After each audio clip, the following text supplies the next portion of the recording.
Bismillahirrahmanirrahim. Seorang muslim akan selalu merasa tenang menjalani kehidupan dunia ini. Salah satu sebab utamanya karena dia yakin ada kehidupan hari kemudian. Kehidupan dunia ini sebentar. Semua kita lihat depan mata kita, sekuat apapun fisik seorang manusia, kita nggak bicara lagi makhluk Allah yang lain, manusia saja. Orang yang terdekat di antara anda pribadi, kerabat-kerabat kita, teman-teman dekat, orang-orang tua kita, mereka meninggal dunia, sekuat apapun, sehebat apapun dia, ya, prestasi dunianya, profesor kah, doktor kah, dia seorang bisnismen yang terkaya di dunia kah, orang yang paling gagah atau cantik kah, orang yang paling dihormatin kah, kepala suku kah, presiden kah, siapa saja, atau orang susah, semua akan meninggal. Kehidupan dunia sebentar akan dilaluin. Orang mukmin yakin bahwasanya ada kehidupan yang abadi di sana. Sehingga perhatikan bedanya. Kalau orang mukmin tahu ada hari kemudian, akan membuat dia musibah apapun yang datang padanya, dia akan bilang, oh ini kehidupan dunia. Toh juga saya akan dapat pahala sabarnya di akhirat. Toh nanti akan membersihkan dosa saya dengan musibah ini. Mudah nggak dia lalui musibahnya? Akan mudah. Hanya karena masalahnya satu, dia yakin ada hari kemudian. Dia kalau ditipu oleh orang, ada orang berbuat zalim kepada dia, dia sangat tahu kalau dia beriman, ada hari kemudian, ada hisab di sana. Tidak ada orang yang berbuat zalim kepada diri kita, Bapak Ibu sekalian, kecuali kita akan mengambil hak kita demi Allah di mahkamahnya Allah hari kiamat. Tidak ada, sekecil apapun. Jadi dalam tafsir ayat wa may ya'mal mithqala dzarratin khairan yara, siapa yang berbuat kebaikan sebesar biji sawi dia akan lihat hari kiamat.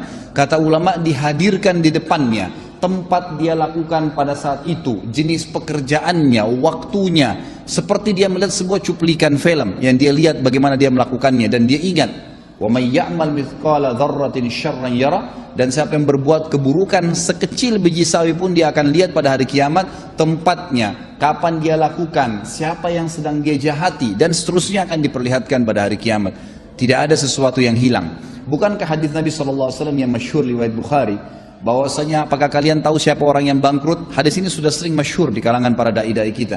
Maka para sahabat mengatakan, ya Rasulullah, orang yang bisnis bangkrut, hilang dirham dan dinarnya.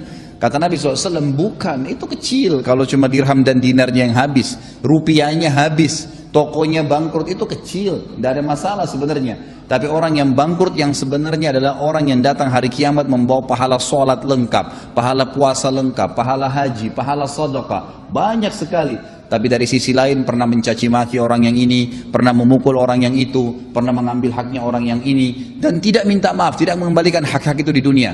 Maka mereka akan datang pada hari kiamat di mahkamahnya Allah menuntut, ya Allah, orang ini zalimi saya, ya Allah, orang ini pernah pukul saya, pernah gibah saya, pernah fitnah saya, pernah mengambil sepotong tanah saya, pernah dan seterusnya. Lalu diambillah dari pahala dia, dibagi-bagikan kepada orang-orang yang sedang menuntut. Kalaupun sudah habis pahalanya dan masih banyak yang datang menuntut, kata Nabi SAW, diambil dosa-dosanya orang yang menuntut, ditimpakan kepada dia. Maka jadilah dia orang yang bangkrut sebenarnya.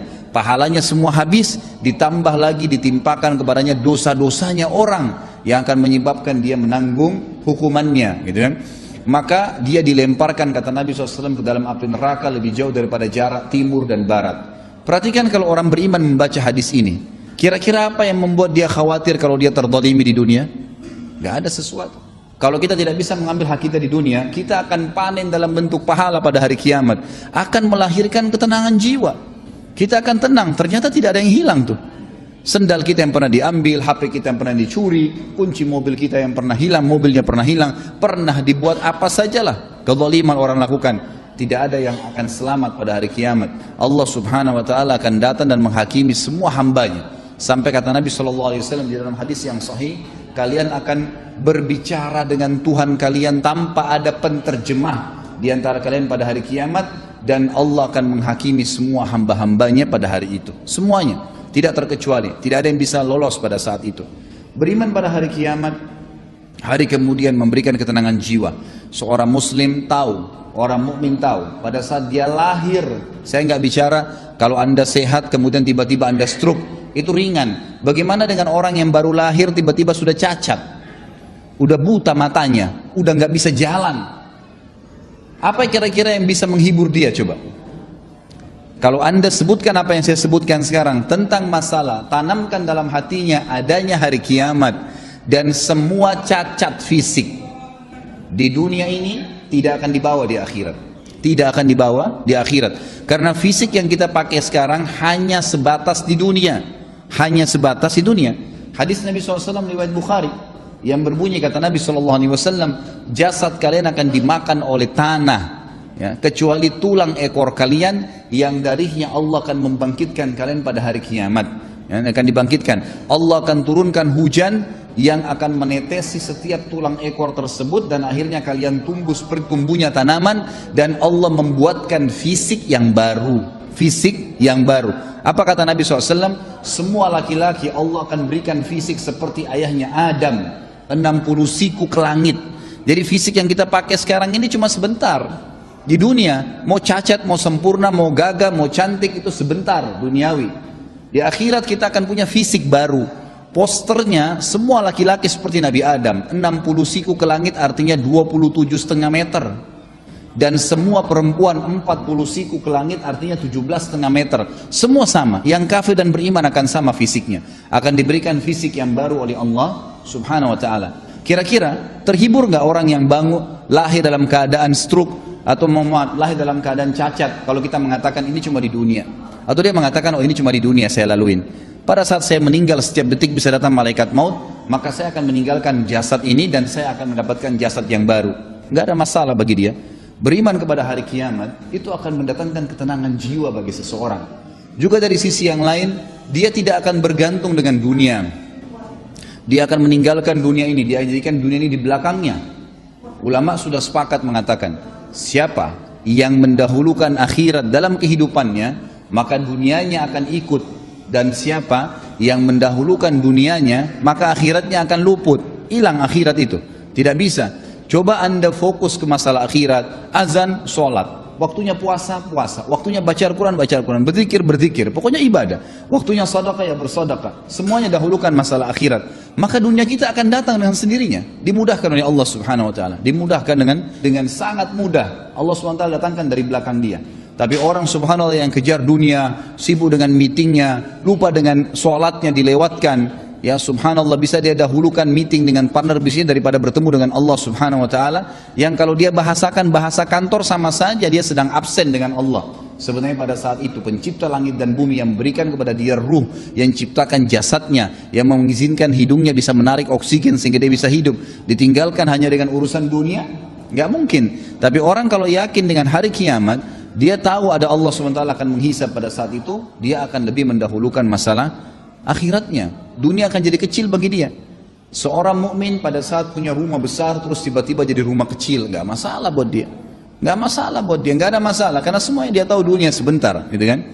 Sisi yang lain lagi, orang yang beriman kepada hari kiamat ini akan termotivasi jemaah sekalian untuk melakukan amal-amal saleh, sibuk dengan amal saleh. Nggak ada waktu bagi dia untuk berbuat dosa.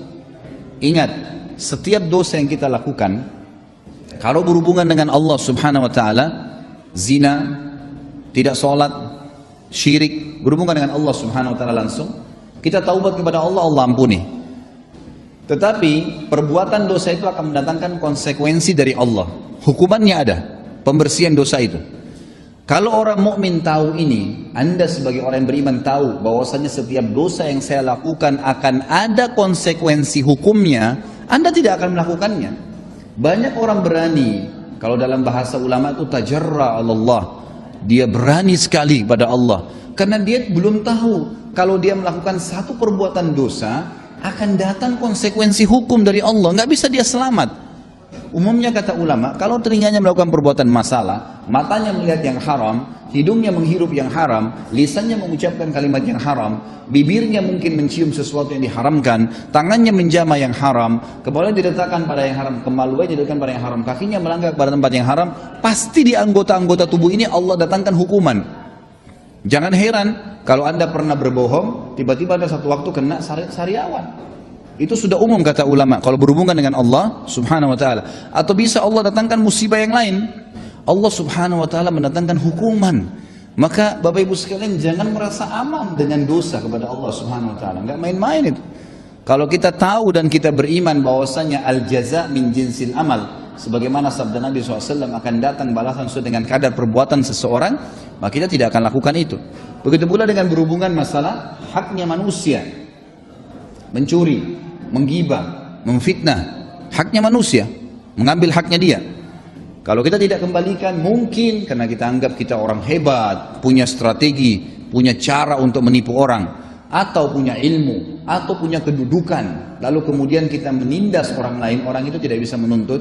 Gak ada yang selamat dari mahkamah Allah SWT. Perhatikan kata ulama, hari ini Anda menipu, besok pasti Anda ditipu, pasti. Hari ini Anda berbohong, besok Anda akan dibohongi. Hari ini Anda menggunjing, lusa dan kapanpun waktu yang Anda akan digunjing dengan orang. Balasan akan datang sesuai dengan kadar perbuatan. Itu di dunia ya, belum akhirat. Kalau dia tidak taubat akan datang hukuman yang berat di hari kiamat nanti. Kalau kita tahu dan sadar bahwasanya ada hisab hari kiamat, kita akan lebih hati-hati. Tidak akan mudah untuk melakukan perbuatan dosa, karena berat di dunia, berat juga di akhirat nanti. جاب خواطرنا حلم يطويه تخرجنا أيام الجد قضيناها وهنا الإنجاز يسامرنا فرح قد جاب خواطرنا حلم يطويه تخرجنا أيام الجد قضيناها وهنا الإنجاز يسامرنا